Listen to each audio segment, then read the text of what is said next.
Hello, and thank you for supporting our planet work. This is CD number 3 in the series, Insights from the Other Side. On this CD is the second interview with Barbara Rose, entitled, Preparing for the World Not to End. Topics include how mankind becomes free of survival existence, reincarnation, we are all about to be born again, and, believe it or not, we are wise and graceful beings. Okay, let's get started. And good evening. We're back, and the show begins. And we will begin at the beginning of this amazing experience that Mellen had. In fact, I think some of you probably heard quite an extended version of his near-death experience, and we're going to shorten it a little bit so that we can tell you so that we can have you join us with some phone calls and also talk about some things that weren't discussed on the last program, specifically end of karma and fifth dimensional reality. Welcome, Mellen. Thank you. It's good to be here again. Yeah. So what was it like coming back? What sort of a person were you when you emerged back into your body with this information? Well, before I died, I was real pessimist. I really believed that the human race was going to destroy the planet and overpopulate it and destroy everything on its way. And I really believe that because I started perceiving humanity as a rampant, out-of-control cancer, that's why I developed my cancer. And I got a real good case of it, a terminal case. The difference is that when I came back, that everything I went over thinking was a problem was actually part of a solution. I had not been seeing it in a big enough picture. And I was given the big picture of what all of this is about on the planet, including nuclear missiles, toxic waste, population, karma, reincarnation, all of these things I was educated. And I got a tour on the other side of the Cosmic Records. This is where all knowledge is. Not only is the Cosmic Records is full of the good, the bad, the great, the awesome, the ugly. It's everything that ever was is in the Cosmic Records. And those are Cosmic Records, by the way, also stored in every cell of your body, in every atom in the universe. We're never far from. It's like a hologram. That's right. We're never far. We're in the Cosmic Records. So who or what was giving you this tour and giving you this experience? How do you describe that? When I was in front of the light, not being a very religious person at the time, the first thing the light changed into, because I came from a Western Christian-oriented background, I saw Jesus, and I really saw the vibration of Jesus. It's for real. It's a true vibration. And then it changed into like Buddha and Krishna. I'm talking about the real vibrations. I really know these things are for real. And it started changing into many, many other kinds of gods and people that had been on the planet to enlighten us. And I asked the light, I said, well, who is the real God? What's the real God? And the light said something to me that absolutely electrified everything that I had ever known. And the light said, I am. But what that meant was that each and every one of us is God, period. We are all made of God's stuff. And the I am meant that you are, I am, we all are God. And then I was given the big picture of what Godhead may be, and we have a very limited concept of it right now in our system. There are many people still thinking that God is some sort of male figure with a beard up there waiting at the pearly gates. They can't. They don't think that. a few still do. I was enlightened about that. Did you think God was a gray-haired man with a beard? I didn't know. It was never a big question to me until I died, and I kind of got serious about it, but right before I died. But what was really speaking to me was what I call the great self. The entire universe, the entire Godhead experience of which we're a part of is one large, one great self that's ever expanding, that never had a beginning and doesn't have any ending. The old question of where did it all come from is mute in the larger universe, because it never had a beginning and it never has an ending. And that's a concept we're just barely even being able to even conceive at this level of consciousness. And it really is. It's impossible to think of something that never had a beginning. But soon we'll be conscious enough to grasp that concept. You think so? Oh yeah, very soon. Very, very soon, this entire spiritual trip humanity's been on will be completed, because spirituality in the Godhead universe is just one small band, like a rainbow. It's the violet band. And there are many other bands of consciousness experience in the universe besides spirituality and besides materialism. In fact, I learned that there's more to this Godhead universe than life and death. There's more than forever. There's more than time and space. Much, much more. We're just barely even beginning to get into a level of consciousness where we can even begin to even toy with those ideas. When you say that this process is unfolding rapidly and soon we're going to be in another relationship to it, what do you mean by soon? In cosmic time, in the blinking of an eye now, it's so close, it's a breath away. Everything that mankind, all the highest aspects, some in the Christian religion would call it the millennium, others would call it the age of Aquarius. It's been many, many names for it. The name now being bandied around, and I tend to use too, is we're coming into fifth dimensional awareness now. And it's hitting everybody, from housewives to metaphysicians. It's really coming on quite fast now. What do you mean you can invent on command? I have access to the cosmic records, and scientists and people can ask me questions, and I have a track record that shows that I bring in very, very valid information. Not so much philosophical, because that's I want it to be of some practical use to the world. Fifth dimensional reality. We have 3 dimensions. Fourth dimension, would you call that time? What we have already evolved through all the other dimensions, from the Big Bang to this moment. First dimensional reality is about subatomic structure, the Big Bang experience. Second dimensional reality is where the atomic structure started forming in the individual atoms that form the physical universe to hold consciousness. Third dimensional reality is reality where we first come into sort of a consciousness, this 3D world that we know and live in, where you have tables and chairs and 3D reality around you. Does it involve the coming out of matter into life? Yes. Three-dimensional? The evolutionary spiral begins. And in fourth dimensional reality, which we're well into now and coming to the end of, is the development of the mental realms. And plants have a little bit of this, animals have a little bit of it, but the human beings are really the masters of fourth dimensional reality, which means a concept of time and space, concept of history. In fourth dimensional reality, a mental reality, you're able to develop technology, and that technology will allow you to look at a star and to figure out what that star is made of, and then to figure out that you're made of that star. Fifth dimensional reality, which we're coming into very rapidly now, is when we go beyond the mental. The mental has served us, and it will serve us in the future, but the mental is only a small part of the being that we really are, only one band in the rainbow that we are.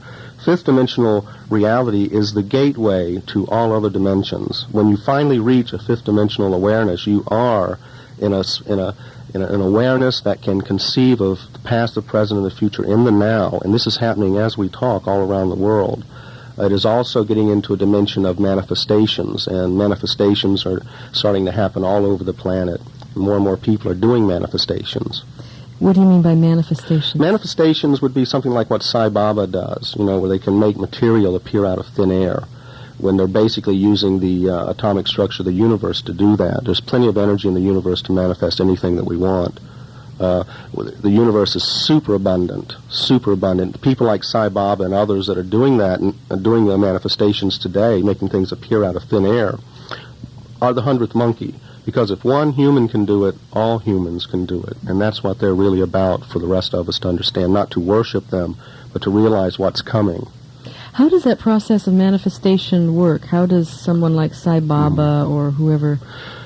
I've worked with some manifestors, but I can tell you that it's a non-mental process. These are not intellectuals that are doing the manifestations on the planet today. I know of no PhDs doing manifestation. Now, not that I'm putting them down, but if you get too mental, you cut off the magic of life, and there's a lot of magic in the universe. How I see it when I work with manifestors is that all manifestors manifest with their eyes open, and when I can see energy since I came back from the other side. I can see all sorts of realms of energy. And as I watch them and photograph them and film them, I can see that they have a fifth dimensional visualization process going on, in which you and I may be able to picture something in our head, but the minute you're able to picture it outside of your head, it will manifest. Can you explain that in a little more? Well, if you can detail? imagine imagining a rose in your head and going over the details, getting a picture on your mental screen, that's the way most people visualize today. And that is a manifestation of certain thought form energy. To manifest physical phenomenon, I really see that, say they want to manifest a rose in your hand, they have such an intense visualization process that they see in 3 and 4D reality, and the energy absolutely fills into that mold. It's an intense visualization outside of your head. So where does the matter come from that is... The matter comes from the local area, the atoms right around your hand, wherever it manifests. I've watched this and filmed it happening. And when it's happening, it looks like, if you've ever seen a time-lapse photography of something jumping around real quick as it goes through the time-lapse, Right. this is what it looks like. It looks alive. And then suddenly matter forms, and then suddenly it forms into something. And it's an amazing process to watch. And I've made films of this, of people that are doing it. Now, what you're suggesting is this is something that all of us can do. Right. How do we get from where we are to doing this, if indeed it's something we want to do, which it sounds like it is? It is, and it's a non-mental process. First, we have to learn to really engage the non-mental part of our being, which is 99% of our being. What is the non-mental part of our being? Are you talking about the body? The physical, the sensual, the atomic, the vibrational. It goes on and on. There's so much outside of the mental realm. The mental realm can serve us well, but it also gets in the way quite often. What happens in the bodies of people that have this ability, in your understanding? From what I've seen, people like Thomas in Brazil, who is a fantastic manifester, he was someone, and this seems to be a thing that runs through most manifestors that we've studied, is that at some point in their childhood they had a severe electrical event, like getting shocked, or Thomas, in his case, was struck by lightning. And this That qualifies as a severe electrical event. This seems to do something to the pituitary gland and the pineal. And the scientists have been looking into this because there is a common thread throughout all manifestors. People that can produce psychic phenomena, PK, psychokinesis, move things with their mind. So it's related to these two glands, it seems? They think so. I mean, we're just beginning to get into the science of it, but I don't know if science will ever figure it out completely because most of the universe cannot be figured out, period. So going out on a stormy night and inviting a lightning strike does not necessarily mean you're going to work. Yeah, now Tomas loves to go out in thunderstorms and get charged up and scream energy, energy, and wants you to go with him. But I thought, I don't know, so... But I did think about inventing beanies with lightning rods on them for those that would like to chance it. Or stick your finger in a wall socket, who knows? So how many times has Tomas been struck by lightning? Once that I know of, as a child. So then he just goes out and enjoys the storms without being struck. Yeah, he has no fear. See, and this is another thing about the humanity's next level of evolution and consciousness, is a realm in which is so different from our world today. We won't be in different bodies, but we will be in a different world. If you could understand the psychic world of, say, Rome when Julius Caesar was alive, it's a different psychic realm than we live in today, a different head, in other words. Yes. Different thinking, different processing. The world of the future, which is very, very close, it's as close for many of us as our next incarnation. It's that close. This world in which we will be able to manifest and do all of these sort of things is a world in which there is no fear. You see, we have to, the biggest thing, and we'll be talking about the end of karma too, the biggest thing humanity is processing right now is fear. And we have had fear since we were one-celled amoebas all the way to the present moment. We have known nothing but survival mode behavior and existence. So what's the genesis of fear if we've had it that long? The genesis is basically survival, and in the human higher intelligence we call it fear. Animals have this, but it's a survival a way of existence in which you're born, you eat, you reproduce, you die, and you start it over again. And the human being is the first part of the Gaia system that will transcend the survival mode of existence. And we are so very lucky to be human, because I can tell you what one night in the jungle would be like compared to one night in the human realm.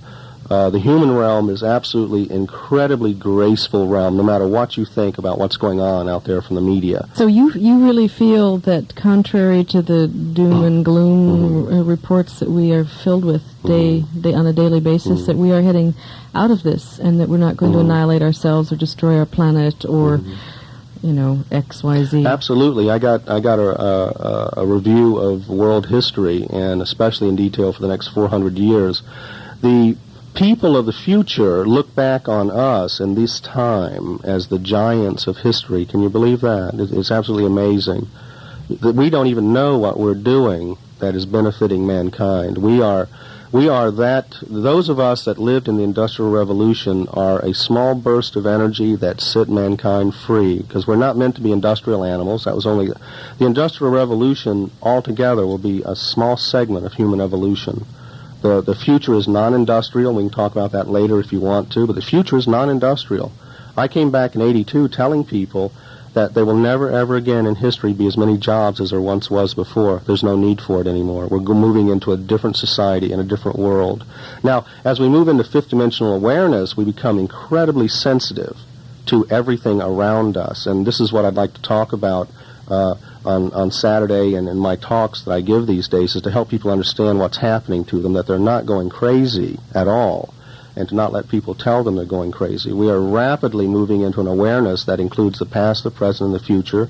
It includes seeing angels. It includes seeing energy and dimensions, and incredibly more psychic sensitivity in the human being now than ever before. And this sensitivity is also the very sensitivity that is driving some people crazy, because in fifth-dimensional awareness, if your job is not right for you, you will not be able to stand it. Your cells and your body will not be able to stand it. There's a great correction that goes on as we move into the fifth-dimensional awareness, and that's for a very good reason, because once we move into the next realm, which is a manifestation realm, create your own reality en masse, if we took fear with us, we would destroy the world very, very rapidly. We know the mind-body connection now, and how our thoughts and stress can destroy our immune system slowly. If you're in a manifestation mode and you have this kind of stress and fear, you will destroy your immune system instantly. So there's a natural... So you'll destroy yourself instantly. And in this realm we live in now, whenever you have negative thoughts or argue with somebody, you're getting more of it than they are. Sure. You see, and we're starting to begin to realize that. Fifth-dimensional awareness is also about realizing that we're part of a larger living being called Gaia, that we're a part of a being that's much larger than ourselves. You mentioned the 100th monkey theory, or as Rupert Sheldrake sometimes calls it, the 1,000th rat effect. I love that. I like 1,000th. How about the second banana? The second banana. Do you have a sense of us heading towards a point in the near future when we just sort of wake up together all of a sudden in some morphic, simultaneous awareness? In cosmic time, yes. In cosmic time, it will now happen in the blinking of an eye, but humans tend to want to wait for a certain date, So we're not going to wake up tomorrow and suddenly some will. Have this... Some have waken up 10 years ago. Some are waking up this moment. Some are waking up 10 years from now. In cosmic time, the previous, the 100 years before us and the 100 years after us is absolutely a blinking of an eye. And in cosmic time, that's pretty much on the dime. Everybody's going to be pretty much waking up in the same time, you see. So how do you think the people in the future are going to perceive you? Are you going to be... Well, I've seen the future, and I know what I'm known for in the future. What are you known for, Thomas? I'm known for my second book. Your second book? Called The Unimaginable Meaning. Good. So we have the end of karma to talk about, and then we'll open up the phone lines. Okay. What do you mean by karma's ending? The end of karma is very, very exciting, and a way to get into it is to say that, I don't know how many people have noticed this, but I've been talking about it ever since I came back, that all the prophecies on Earth of every culture there is ends in our lifetime, very soon now. Say that again. Every prophecy on Earth ends in our lifetime. And that's because the ancients had no way to predict what's going to happen next. And that's again because up till now the future's been very, very easy to predict. It's just been a repeat of the past. Is that perhaps, this is kind of interesting, is that perhaps why the Muslims, the Islamic people say that Muhammad is the last prophet? That's always confused me. Well, that's their version, and that's their reality. Is that, but is that speaking perhaps to this time? Not really. We're going to have wise ones with us for a long time. We manifest these beings. The humanity manifests these beings, these Christ consciousnesses. They're just a part of ourself that we manifest. The end of karma And the end of karma is very, very interesting. There's in the Industrial Revolution has broken up the old world, same issues time after time after time, and we're just about worn out with it. And the high divorce rate breaks that breaks down. it up. And the Industrial Revolution broke up that old family unit that was a very narrow band of consciousness. And the fundamentalists are freaking about this, but really, in Gaia's sense, it's a freeing of the system for further growth. What it allows us to do is extend families beyond the bloodline now. You know, we have foster families, we have extended families now, and we also are we're creating new types of families that are not necessarily related to bloodline. And yet are just as strong in many ways. Oh, yeah, much stronger, in fact, and freer of the old things. The other thing is that, en masse, people are disassociating from the past now. Not that the past is bad, it's just that it's time to change. And this is reflected by disassociating with our parents and things like that. There are many, many people that love their parents, but they really need to get away from them. Mm-hmm. And you shouldn't feel bad about that. This is a part of the process. And you're saying that hasn't always been the case. Well, we've been stuck for survival reasons to our families. Even though we hated them or loved them, we could not survive without them. Does end of karma feel to you like what people are calling end of history? It is the end of history as we know it. We are in fifth dimensional awareness, and in the end of karma, people are going to start realizing that not only is the present changeable, the future is changeable, but more than that, the past is changeable.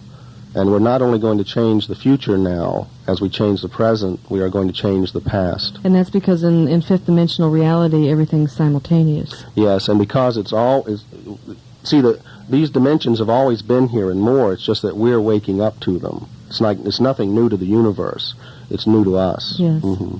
So what's the process of changing the past? How does that work? How will the past be changed? Many people are doing it through past life regression work, future progression work. They're clearing out their past, and there's this urge in a lot of us to clear out our past. It's been holding us down, mm-hmm. and literally it's okay to go back into the past and rewrite your history. Any of your history you don't like, you don't have to carry anymore. You're not stuck with it.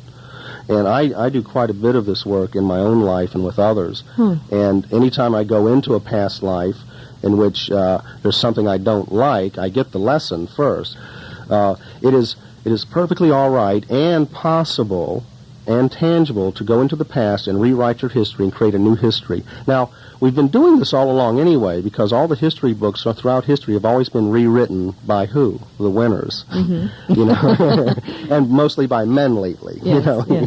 Yes. So who writes the history books? What is history really? In fact, reality itself is a very slippery thing. You know, 10 people Sure. can look at the same thing and get a different opinion of it, and that's reality. Yes. Reality is nothing you can nail down, believe me. Yes. It's all changeable, it's all mutable, and the cat's out of the bag, and it's wonderful. So if we all simultaneously decided that our history was one thing rather than another thing, history would be changed, wouldn't it? Yes, and we've been doing this anyway throughout history, when we went from different cultures and we took on the different histories of those cultures. Our history right up to this point is very, very blend of everything. There's nothing pure about it. Everybody's history is mixed up with everybody else's, and it just depends on what slant you want to put on the history in your history books. What is history anyway? Is history is a nail that you're going to stay pegged with on a cross the rest of your life? It's not that way. We've been taught it's that way, but it isn't. You can pull that nail and get free of it and rewrite your history. I've been doing this work extensively in my life since I came back, and I can go back. I revisit past lives now to enjoy them, to spend time Can you give there. us an example? Well, all of us have had some good lives, believe it or not. We've all had a couple of good lives here or there, many lives actually.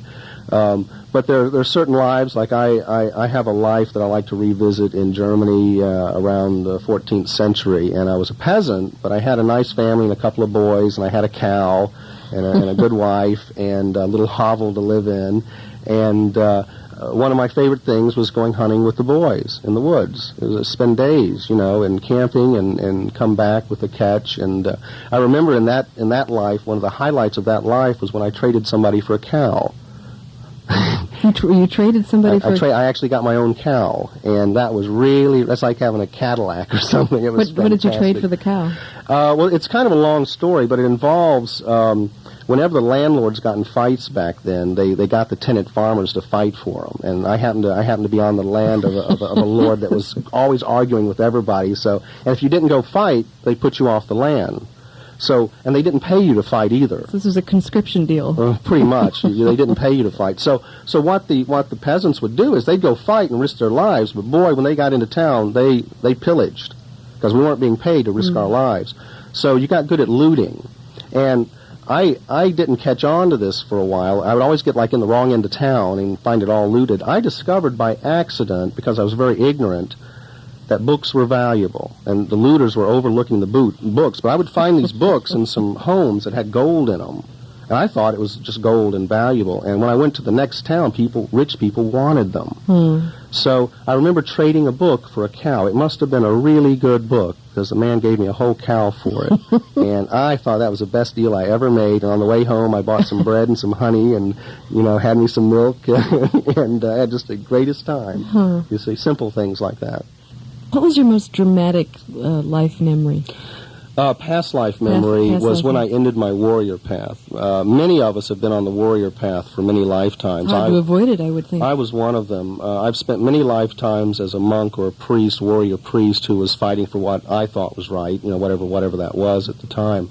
And I remember my last life as a warrior. When I left the warrior path, I was a monk who would fight and kill for the side that I was on. And I remember in those days, you would stop fighting around sunset, and you would literally go through the fields giving the coup de grace, the killing off the wounded, because that was grace. You wouldn't let them suffer and let the dogs eat them and all that sort of thing. So it was at sunset, and I was moving through the field with some other monks just killing the wounded. And they would look in my eyes with such grace, saying thank you, as we would kill them quickly and move through the field. And we'd finished killing off the wounded, and I was wiping my sword, and an angel appeared to me and said, you'll never do this again. It's over now. And I remember literally breaking my sword and walking off from the field, and I've never been a warrior since. Hi, you're on the air with Mellen. Thank you. Earlier you touched briefly on some of us are getting more and more sensitive, and some of us are being branded mentally ill. And I'm, as someone in that position, I would just like some advice on how to handle that and to maybe make the shift from the psychiatric diagnosis to coming to terms with the sensitivity. And I'd like to get off the air and just listen to you. Okay. We can do that. Thank you. Bye. I'm trying to get people to understand that this is happening to so many people now, and one person going through it will go through end up getting put in mental institutions, while another person, such as this woman from England who's recently written a book, a very famous book that's been on all the talk shows now. She's a woman. Which one is that? She's a woman who died in the 20s as a mother and left 6 children to be orphaned. Oh, yes. Yes, I've seen Now, that. this is, to me, a great example of how fifth dimensional awareness is hitting everybody. Now, this is a woman who's a housewife in England, not very metaphysically oriented, but she kept having these dreams of being someone else and what happened to her children, because she died in childbirth in the 20s, and her children were orphaned. How many did she have? 6. And so, in this life, she has this rememory. It keeps coming back in stronger and stronger. So she gets some money together and goes to this town that she felt she ought to go to, finds the history of the family, but the children were all like in their 70s and 80s by this time. They had never been brought back together. This woman, with this desire, found the children, brought them back together, they believe she's her mother. So in fifth dimensional reality, here's a woman who's in her 40s talking to her children who are in their 80s. And they believe, you could see the videotapes, they believe this is her mother. And they are all legitimately of the same line. Yeah. And what's interesting is you get a picture of this mother in the 20s, and it looks like her today. Very, very similar. But to answer this woman's question, you can go both ways with it. If you're someone that's going into a spiritual crisis or a fifth dimensional crisis, be sure that the mental health people that you see understand something about spirituality, or else they're going to classify you as some sort of mental illness, put you on drugs, and possibly commit you. This is a sad thing I see out here. But there are spiritual crisis centers around. People are forming these, and it would be good to find out where these are and who are involved in these. And we should all be able to be compassionate with each other and realize if someone is really losing it because our reality is shifting dramatically right now. We're seeing things, we're hearing things, the past is visiting us, the future is visiting us. All of this is going on. We have always operated on a multidimensional consciousness. It's now that we're becoming aware of it. We've always done this. We operate on many dimensions at the same time. We're multidimensional beings.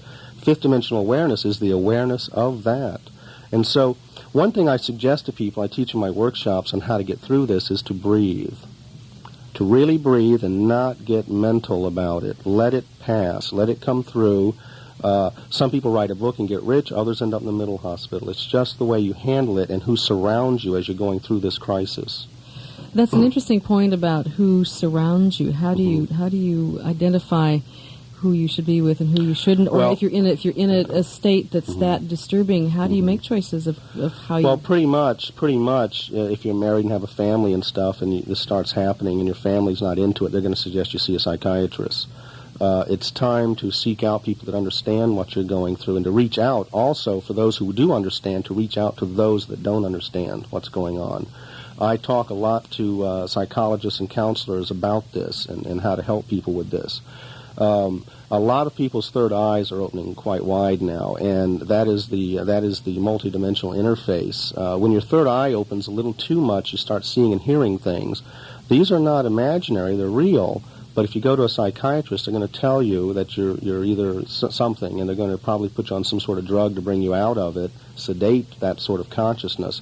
With chakra balancing, you can actually adjust the third eye in the chakra system to handle fifth dimensional awareness. A whole lot of people are getting their third eyes opened right now too quickly, and this is just part of the growth process. When you see too quickly, what's happening to them? It just hits them all of a sudden, and it's an energetic thing that blows open the third eye, and suddenly you're a multidimensional being, and you're trying to relate to several dimensions at the same time, and people think you're funny. So it's like suddenly having LSD or something. Exactly, and in some cases.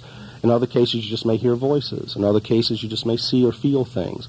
The other thing about fifth dimensional awareness is that we're all part of the same being, by the way. All human beings are the same being. And so if your foot's hurting, you know it. And in fifth dimensional awareness, if someone else is hurting in the world, you're going to feel it. And that's to sensitize us to take care of the rest of the world. We will know its pain intimately. Well, then in fifth dimensional reality, as we're experiencing it right now, it must be just pain, must be sheer pain. Well, what agony. we're processing is what I call universal pain. It has been a long, hard road in evolution up till now. It really has been hard, a lot of work. We've been brutal to each other. We've been all of that. But we're coming out of it now.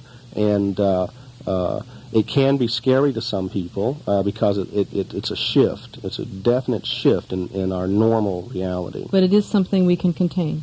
We're built for it. We're built for it. And going into fifth dimensional awareness is like trying to walk again, as a baby. We're going to stumble. We might bump our head, but we shouldn't be locked up for it. Well, heck, that's it. That's all we can do for the calls, and not too much. Oh, should we take one more little one? Yeah. Hi, you're on the air, but you have to be quick. Okay, thank you very much, Barbara. I have always had this question. I'll try to make this quick. You have That's to make hard it... for me. What's it like for a species, say a caterpillar or a butterfly, that who designs these things? Who designs the bugs? Who designs the evolution of bugs through the millennia? The evolution of bugs, that's your question? Yeah. Now that's very mental. That's a very mental way of looking at it. As I saw it, what Gaia is a great experiment in consciousness. Everything that's ever been on Gaia is an experiment in consciousness, from the rocks, how the planet coalesced into its solid form, and every plant and bug and everything on the way up to where we are is an experiment in consciousness. And Gaia is incredibly inventive. And to understand that, you have to go a little bit non-mental how that happens. But it is all of it up to this point, and including this point, is an experiment in consciousness. Grand experiments. Even that of a butterfly is a grand experiment in consciousness. Thank you. Thank you for calling. Bye.